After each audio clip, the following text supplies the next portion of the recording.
Good morning India. दोस्तों नमस्कार। दोस्तों आज की कहानी एक लड़की की आप बीती की सच्ची कहानी है और इस कहानी का नाम है गुमराह। कहानी शुरू करने से पहले हर बार की तरह एक बार कहूँगी कि अगर आपको कहानियाँ सुनना पसंद है तो हमारे चैनल मुस्नाना को सब्सक्राइब करने के साथ साथ नोटिफिकेशन को ऑल नोटिफिकेशन ऑन करें ताकि ये जो कहानियाँ हैं वो आप तक सबसे पहले पहुँचे। अब कहानी को शुरू करते हैं। रात के 2 बज रहे थे। पटना के सड़क के स्ट्रीट लाइट प्रकाश कहीं मध्यम से दिख रहा था। पूरा शहर कृत्रिम प्रकाश में डूबा हुआ था और मैं इतनी रात को अस्पताल के ऑपरेशन थिएटर में मौजूद था। मेरा नाम डॉक्टर सिद्धार्थ है। मैं एक सर्जन डॉक्टर हूँ और स्टार हेल्थ केयर अस्पताल पटना में नौकरी करता हूँ।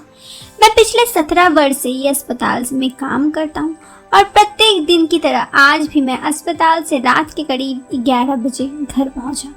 पत्नी सुषमा के साथ भोजन करने के बाद अपने कमरे पर सोने चला गया। हमारी आंखें लग चुकी थी। दुनिया की भाग दौड़ से मुक्त होकर आराम से सो रहा था। तभी अचानक से कमरे का टेलीफोन की रिंग बजी। हेलो, मैंने बोला। आप डॉक्टर सिद्धार्थ बोल रहे हैं? हाँ सर, मैं स्टार हेल्थ केयर अस्पताल पटना से बोल रहा हूँ। एक इमरजेंसी केस है, आपको अभी तुरंत अस्पताल पहुंचना होगा। ओके बोलकर मैंने फोन रख दिया। मैं अपनी नज़र घड़ी की कांटों पर दौड़ता। रात के 1:30 बज रहे थे। अभी कुछ क्षण पहले ही मेरी नींद गहरी हुई थी और अस्पताल से कॉल आ गया। मैं अंदर ही अंदर चिढ़ गया, परंतु मैं अपनी जिम्मेदारी को समझता था, इसलिए तुरंत तैयार होकर अस्पताल के लिए निकल पड़ा। बात करने के कुछ मिनट बाद मैं अस्पताल में था। मैं जिस लड़की का ऑपरेशन कर रहा था वो कोई और नहीं बल्कि मेरी बेटी श्वेता थी।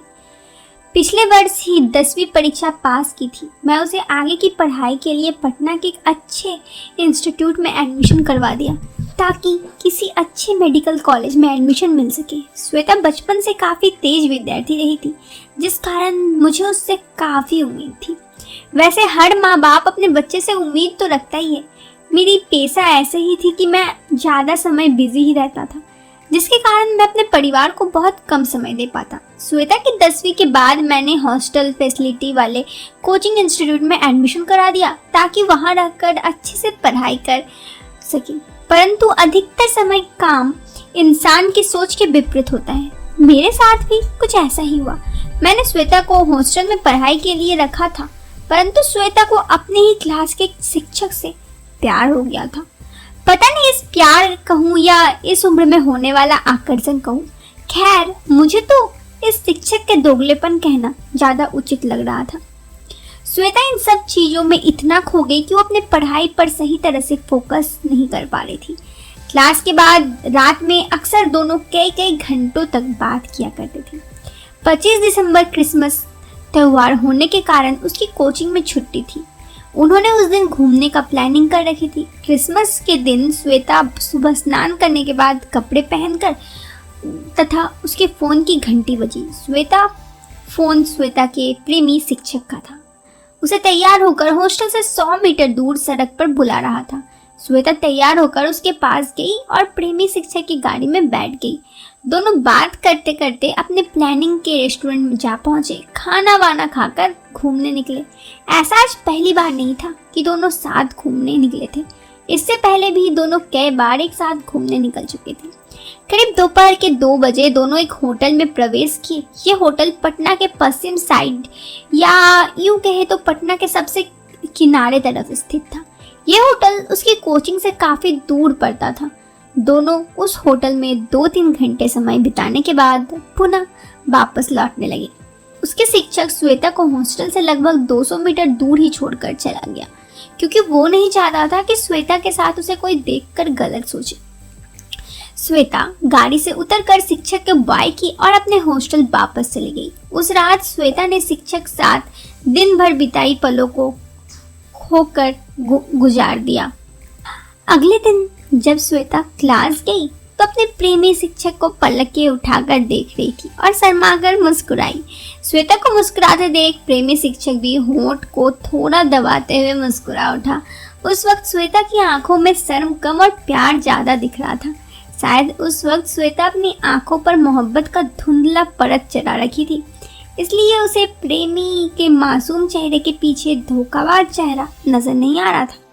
अगले 2 महीने तक श्वेता की जिंदगी बहुत अच्छी बीती, लेकिन एक दिन अचानक से उसे मालूम पड़ा कि उसके प्रेमी शिक्षक अब किसी और से प्रेम में पड़ चुके हैं। ये सुनकर श्वेता घबराई और उसने प्रेमी शिक्षक के अंदर ही अंदर गुस्सा भी हुई।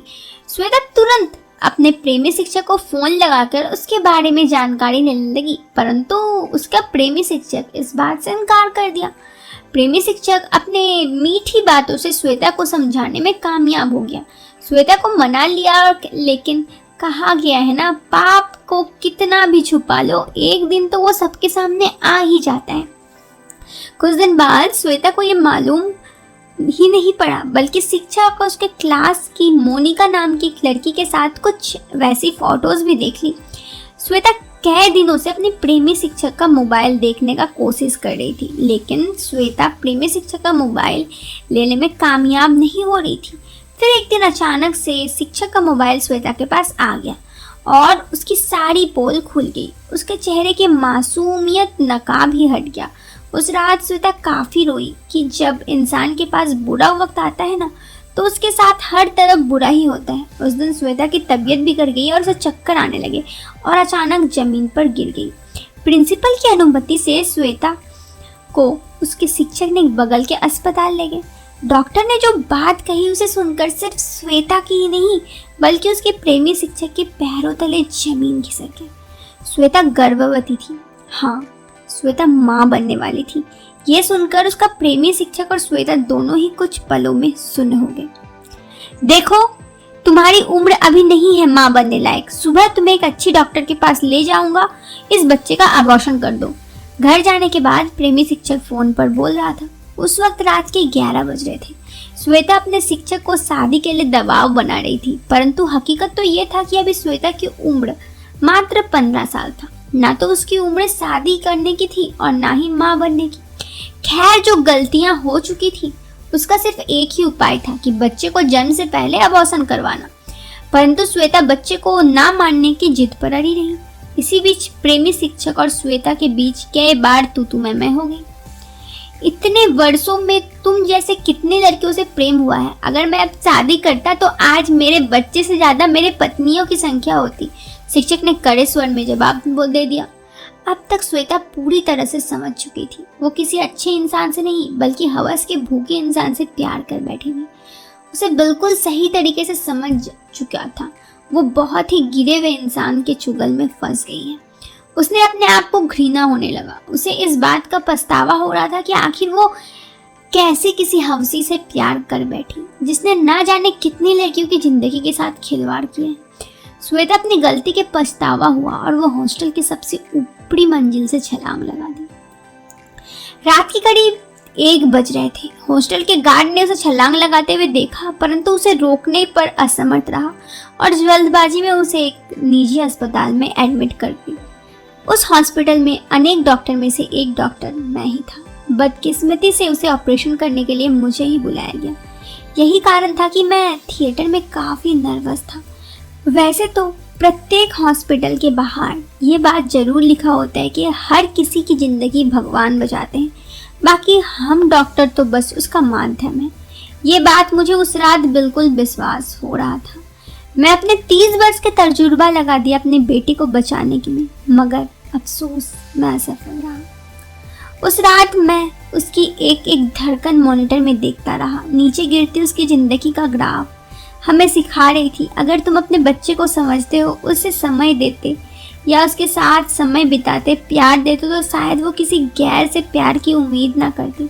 फिर अचानक वो ग्राफ भी मुझसे रूठ कर नीचे गिर गई, एक समतल रेखा खींचकर कहीं छुप गया। मैं डॉक्टर हूँ। मुझे समझ में बहुत अच्छे से आ रहा था कि अब श्वेता मेरी जिंदगी से कहीं दूर निकल पड़ी है। अपने परिवार को छोड़कर, इस मतलबी दुनिया को छोड़कर, इस हवस और कातिल दुनिया को छोड़कर कहीं दूर गुमनाम हो गई है। श्वेता मेरी अस्पताल में मेरी नज़रों के सामने जिंदगी की अंतिम सांस ली। मैं उसे बचाने में असफल रहा। पटना के नामचीन कोचिंग में अपनी 15 साल की पोती को एडमिशन करवाकर हॉस्पिटल में ही छोड़कर वापस आ रहा हूँ, मगर दिल आज भी इस घटना को भूल नहीं पाया और उससे याद कर अभी भी आंखें नम हो जाती हैं। अपनी पोती को यहाँ छोड़ने का दिल बिल्कुल नहीं है, परंतु उसे पढ़ाई के लिए बाहर भेजना भी जरूरी है। मगर मैं अपनी पिछली घटना का इस बार सीख जरूर लिया हूँ। पहले तो कुछ सावधानियाँ मैंने बरती। मैंने उसे बचपन से ही बुरे और सही की समझ दी है, मार्शल आर्ट सिखाई है, उसके फ़ोन में लाइव लोकेशन और एक्टिविटीज़ की जानकारी के लिए अच्छी सॉफ्टवेयर भी डलवा कर रखी है। क्योंकि मेरी बेटी का घटना इतना ज़रूर सिखाती है कि आप शिक्षक, हॉस्टल मालिक, उसके क्लासमेट, ऑटो बस वाले पर विश्वास नहीं कर सकते। अगर आप पुलिस के भरोसे बैठोगे तो सिर्फ रिपोर्ट ही लिखवाने के लायक बचोगे। दोस्तों, कहानी ख़त्म हो गई। सच कहूँ तो मेरे पास और लफ्ज़ नहीं है आगे कुछ कहने की। इस कहानी से मैं अलविदा लेती हूँ। फिर मिलते एक नई कहानी के साथ। तब तक के लिए बाय बाय, टेक केयर।